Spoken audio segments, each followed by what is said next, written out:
महान national international actor Irrfan Khan, Padmashri awarded, has passed away. Indian cinema का एक भारी लॉस। उनकी एक रीसेंट न्यूज़ में एक चिट्ठी को मैंने पढ़ा और उस चिट्ठी में जिस तरीके का उन्होंने अपना अनुभव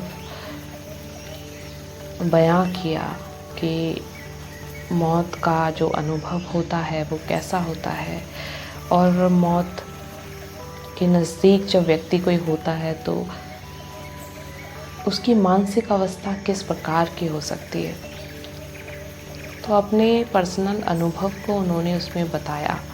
और जब मैंने उस अनुभव को सुना तो भगवान बुद्ध द्वारा बताया गया सल सुत्त को मैंने उसके बहुत करीब पाया, जिसको सुनने के बाद, उस चिट्ठी को सुनने के बाद मुझे लगा कि मैं वो सल सुत्त जो है आप सबको पढ़कर सुनाऊं।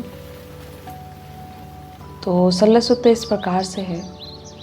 जीवन की अनित्यता। यहाँ मनुष्यों का जीवन अनिमित्त और अज्ञात है, कठिन और अल्प है और वह भी दुख से युक्त है।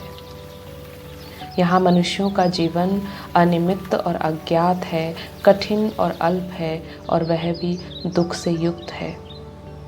ऐसा कोई उपक्रम नहीं जिससे कि जन्मे हुए लोग ना मरे। बुढ़ापा प्राप्त करके भी मरना होता है। प्राणियों का ऐसा ही स्वभाव है। जैसे पके हुए फलों को प्रातः गिरने का भय होता है, वैसे ही जन्मे हुए प्राणियों को नित्य मृत्यु से भय होता है। जैसे कुम्हार द्वारा बनाए मिट्टी के बर्तन सभी टूट जाने वाले हैं, ऐसे ही प्राणियों का जीवन है। तरुण, बड़े, बच्चे और बुद्धिमान सभी मृत्यु के वश में चले जाते हैं। सभी मृत्यु को प्राप्त होने वाले हैं। उन मृत्यु के अधीन रहने वालों के परलोक जाते समय ना तो पिता पुत्र की रक्षा करता है और ना तो भाई बंधुओं की। भाई बंधुओं के देखते हुए ही, नाना प्रकार के विलाप को देखते हुए भी मृत्यु अकेले ही प्राणियों को वध करने वाली गऊ की भांति ले जाती है। इस प्रकार यह लोक मृत्यु और बुढ़ापे से पीड़ित है। इसलिए धीर पुरुष संसार के स्वभाव को जानकर शोक नहीं करते। जिसके आने और जाने के मार्ग को नहीं जानते हो, दोनों अंतों को ना देखते हुए व्यर्थ में विलाप कर रहे हो। यदि विलाप करते हुए कुछ भी अपना भला कर सके तो बुद्धिमान व्यक्ति भी अपने को पीड़ित करता हुआ वैसा करे। किंतु रोने और शोक करने से चित्त को शांति नहीं प्राप्त होती, प्रत्युत अधिक दुख ही उत्पन्न होता है और शरीर पीड़ित होता है।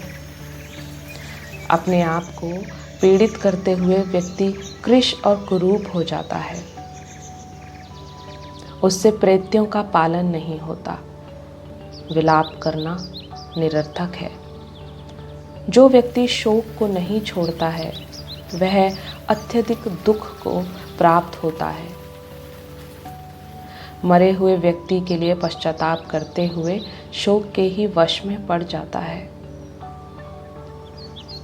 अपने कर्मानुसार अन्य भी मरकर जाने वाले मनुष्य और मृत्यु के वश में पड़कर यहाँ छटपटाते हुए प्राणियों को देखो।